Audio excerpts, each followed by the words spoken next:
यात्रा कर रहे हैं और हर जिले में जाकर कुछ तोहफे दे रहे हैं।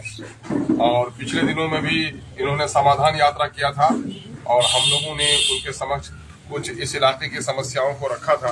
और अब जबकि वो प्रगति यात्रा में आ रहे हैं, माननीय मुख्यमंत्री का सीमांचल में जो आगमन है 21 को किशनगंज में और 22 को अररिया में और 27 को पूर्णिया में, तो ऐसे मौके से एमआईएम पूरा परिवार माननीय मुख्यमंत्री का हार्दिक अभिनंदन करता है। हम उसका शुक्रिया अदा करते हैं कि माननीय मुख्यमंत्री जी ने सीमांचल के इस पिछड़े क्षेत्र में आगमन का अपना प्रोग्राम बनाया है।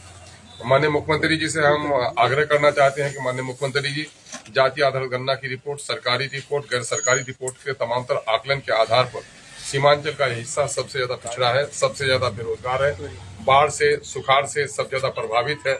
कल कारखाने नहीं होने की वजह से मजदूरों का पलायन सबसे यहाँ ज्यादा हो रहा है। बाढ़ के होने से कटाव की स्थिति यहाँ पर बनी हुई है। इसलिए माननीय मुख्यमंत्री जी, आपके आगमन के मौके से हम लोग चाहते हैं कि हमारी प्रगति किन चीजों से हो सकती है उसकी ओर आपका ध्यान आकृष्ट करना चाहते हैं। सबसे पहला मसला तो ये है कि यहाँ घनी नदियां हैं और घनी नदियों पर पुल नहीं है, इसलिए डोक, कनकई, परमान, बकड़ा जैसी नदियों में हर एक 5 किलोमीटर पर पुल का निर्माण कराया जाए। महानंदा के हर एक 10 किलोमीटर का पुल का निर्माण कराया जाए। आपने हमें महानंदा के लिए एक पुल दिया है कानकी में, उसके लिए हम धन्यवाद करते हैं, लेकिन कुट्टी घाट पर भी पुल बनना चाहिए। खाड़ी और खरखड़ी घाट में भी डोक में पुल के निर्माण की आवश्यकता है।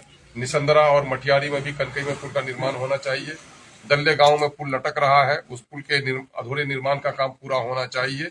इसी तरह से पूर्णिया जिला के दास नदी में, कनकई नदी में, सिमल बारी घाट में पुल के निर्माण की अत्यंत आवश्यकता है।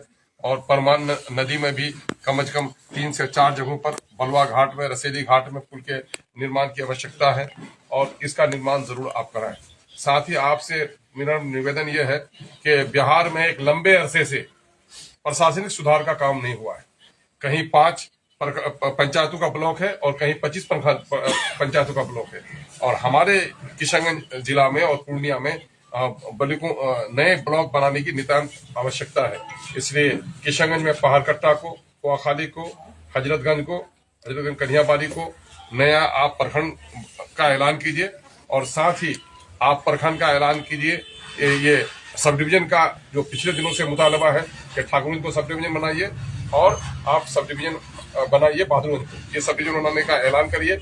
और अमोर पैसा अंतर्गत आपका पहले से प्रस्तावित है बड़ा ईदगाह को और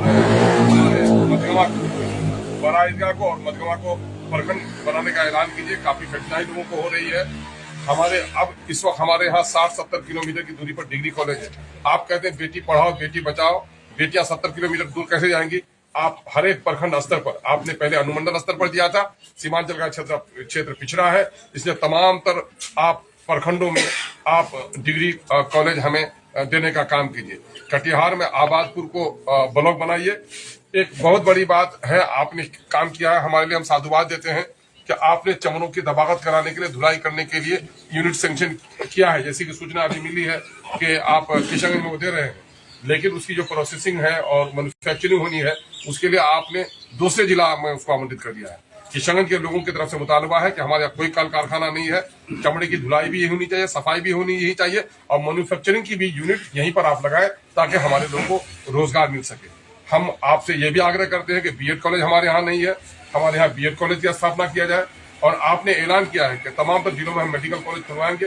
प्राइवेट मेडिकल कॉलेजों में लोगों का सही तौर पर उपचार नहीं हो पाता है और ये इलाका सबसे ज्यादा बीमार है। आपने पूर्णिया में मेडिकल कॉलेज दे दिया है, हम उसके लिए साधुवाद देते हैं, लेकिन किशनगंज में, अररिया में और कटिहार में अब तक गवर्नमेंट मेडिकल कॉलेज आपने नहीं दिया है। यहाँ पर गवर्नमेंट मेडिकल कॉलेज हमारा देने का काम कीजिए। और हर एक प्रखंड लेवल पर आपने पहले भी ऐलान किया था कि हम ITI के सेंटर स्थापित करेंगे ताकि नौजवानों में कुशलता है और वो रोजगार से जुड़े। तो आपने अब तक ये काम नहीं किया है, अब ये काम कीजिए।